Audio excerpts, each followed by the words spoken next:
So let's actually define it. I've been talking about why it's great. I've been talking about why it's important. But what exactly is this signal-to-noise ratio?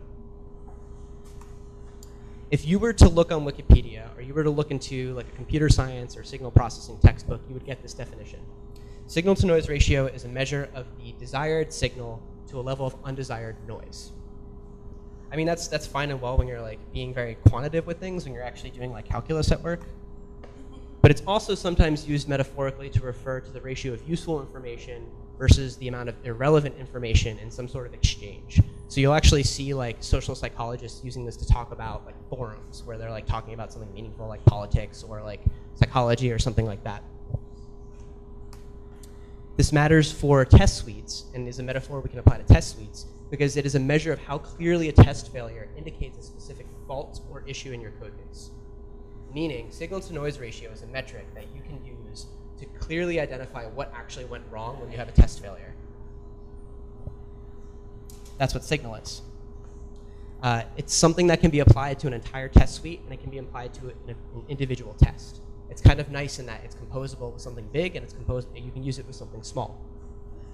The kinds of tests that we might write, the kinds of ways we would validate our code, are going to influence this metric differently. And we're going to look at some examples in a little bit that will kind of give you a tool belt to utilize this metric in the way that you think is valuable. A quick definition of noise is important. And noise is really anything that obscures the origin of a test failure. And like literally anything at all. Like I've talked to so many different engineers who practice automated testing, and I continue to just grow this gigantic list of like what noise actually is.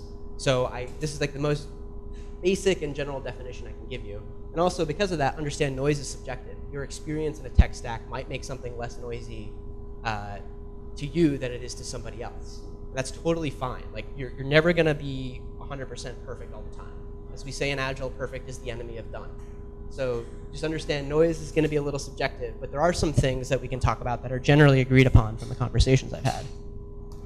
The first being, if your test suite log is super, super, super long, that's pretty noisy. It's kind of hard to figure out what exactly went wrong because I have to like scroll through a lot of text. That's like kind of a basic mechanical thing. Like I don't know where to begin in a 10,000 line output to figure out where the issue actually happened. Does anyone here code in Node? Or like at all? If you use like Jest or like Enzyme or any of those like testing frameworks, like the very last thing it prints is like a 20-line thing that says like, Node detected an error. This is not an issue with Node. Do not email us and do not post on GitHub. And it's like, that's like the noisy, like what is the value of that every time my test fails? Like it's not. I've written scripts that remove that because it makes me angry. Another example of noise is a poorly chosen match or assertion. This might be a term that's new to some people in the room. And by a quick show of hands, who here like writes tests at all? Who here automatically tests or test drives? So maybe you're familiar with the terms assertions or matchers. So that's helpful. For those who may not know this term, it's basically the way you're trying to compare something. It's the way you're trying to like say like this should be this certain way. If you choose that incorrectly, then you may not know what's actually going on. It's usually valuable to compare an entire array to another array than it is to compare one item from that array to another item from a different array, because you can kind of get like an output that says like it should be 1 through 10, but I got 2 through 9. And you're like, oh, okay, I'm off by 1, as we often are.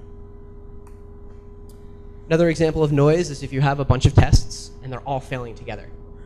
Where do I actually begin to figure out where the test failure originated from? This is known as cascading test failures. We'll see a very concrete example of this in a couple of slides, so I won't spend too much time on this. And the last example of noise many engineers have agreed with me on is you don't actually know what you're testing. So when a test fails and you're looking at the actual test code, what are you trying to prove? Like what actually are you like trying to say is broken here?